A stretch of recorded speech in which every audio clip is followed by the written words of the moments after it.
Ummi's Tasty Hut. അസ്സലാമലൈക്കും. ഇന്ന് ഞാൻ കാണിക്കുന്നത് പച്ചമാങ്ങ കൊണ്ടുള്ളൊരു സർബത്താണ്. ഈ ലോക്ക്ഡൗൺ സമയത്ത് ഫ്രൂട്ട്സൊക്കെ വെച്ച് ജ്യൂസ് അടിക്കാൻ എല്ലാവർക്കും പറ്റിയെന്ന് വരില്ല. ചിലർക്കത് വാങ്ങാനുള്ള സാഹചര്യം ഉണ്ടാവില്ല. അപ്പോൾ മിക്ക വീടുകളിലും പച്ചമാങ്ങ ഉണ്ടാവുമല്ലോ. അപ്പോൾ പച്ചമാങ്ങ വെച്ച് നമുക്ക് അടിപൊളി സർബത്ത് ഉണ്ടാക്കാം. അപ്പോൾ അതെങ്ങനെയാണെന്ന് നമുക്ക് കണ്ടു നോക്കാം.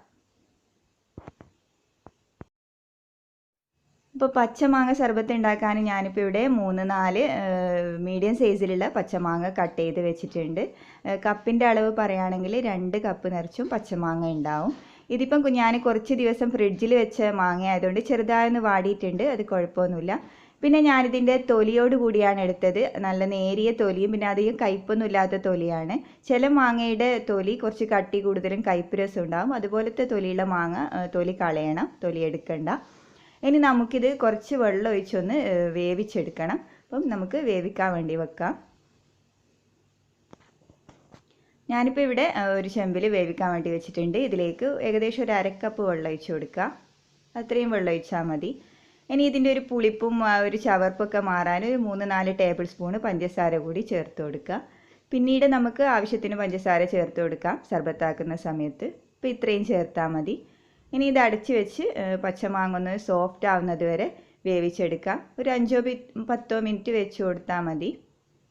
ഇതിപ്പോൾ നന്നായി വെന്തിട്ടുണ്ട്. ഫ്ലെയിം ഓഫ് ചെയ്യാം. ഇനി ഇത് ചൂടാറാൻ വേണ്ടി വെക്കാം. ചൂടാറിയതിന് ശേഷം മിക്സിയിലൊന്ന് അടിച്ചെടുക്കണം.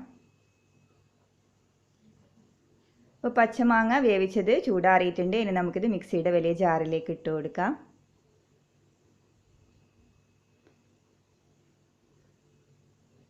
ഇനി ഇതിലേക്ക് കുറച്ച് വെള്ളം ഒഴിച്ച് കൊടുക്കുക. അധികം വെള്ളം ഒഴിക്കണ്ട. അതിനു മുമ്പ് ആവശ്യത്തിന് പഞ്ചസാര ചേർത്ത് കൊടുക്കാം. ഇതിപ്പോൾ ഒരു 12 ഗ്ലാസ് സർബത്തൊക്കെ ഉണ്ടാവും. അപ്പം അതിനാവശ്യത്തിന് പഞ്ചസാര ചേർത്ത് കൊടുക്കാം. നിങ്ങൾക്കിപ്പോൾ എല്ലാം വേണ്ടെങ്കിൽ ഇതിൻ്റെ പകുതി പേസ്റ്റ് ഫ്രീസറിൽ സൂക്ഷിച്ച് വെക്കാം. ആവശ്യത്തിനനുസരിച്ച് എടുക്കാം. ഞാനിപ്പോൾ ഇവിടെ നോമ്പ് തുറ സമയത്തേക്ക് ഉണ്ടാക്കുന്നത് കൊണ്ട് എല്ലാം എടുക്കുന്നുണ്ട്. ഇപ്പോൾ ഒരു 10-12 ഗ്ലാസിൻ്റെ മാങ്ങ പേസ്റ്റ് ഉണ്ടാവും ഇത്. ഇതിപ്പോൾ നന്നായി അടിച്ചെടുത്തിട്ടുണ്ട്. ഇതിലേക്ക് നമുക്ക് ഒരു ചെമ്പിലേക്ക് ഒഴിച്ച് ആവശ്യത്തിന് വെള്ളം ചേർത്ത് കൊടുക്കാം.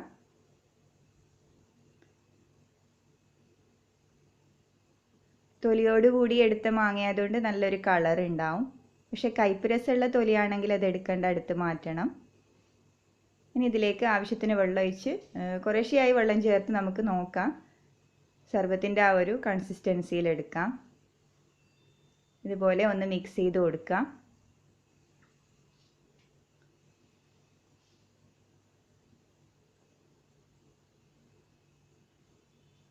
മിക്സ് ചെയ്ത് കൊടുത്ത് വെള്ളം വേണമെങ്കിൽ വീണ്ടും നമുക്ക് ഒഴിച്ചു കൊടുക്കാം.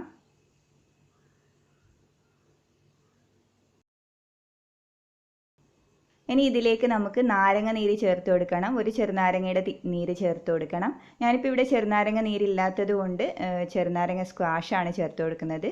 ഇതൊരു 3-4 ടേബിൾ സ്പൂൺ ചേർത്ത് കൊടുക്കുന്നുണ്ട്. ഇതുണ്ടാക്കുന്ന വീഡിയോ ഞാൻ മുമ്പ് അപ്ലോഡ് ചെയ്തിട്ടുണ്ട്. റംസാൻ പ്രിപ്പറേഷൻസിൻ്റെ വീഡിയോയിൽ കാണിക്കുന്നുണ്ട്. അപ്പോൾ നാരങ്ങ നീരില്ലാത്ത സമയത്തൊക്കെ നമുക്കത് ചേർത്ത് കൊടുക്കാം.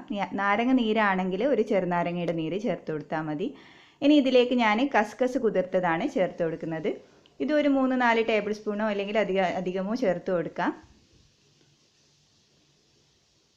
നന്നായി ഒന്ന് മിക്സ് ചെയ്ത് കൊടുക്കാം. ഇതിൽ കുറച്ചുകൂടി വെള്ളം നമുക്ക് ചേർത്ത് കൊടുക്കാം.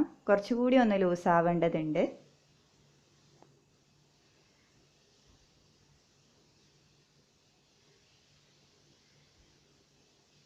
ഇതിപ്പോൾ കറക്റ്റ് കൺസിസ്റ്റൻസി ആയിട്ടുണ്ട്. ഈ ഒരു പരുവത്തിലാണ് സർബത്ത് എടുക്കേണ്ടത്.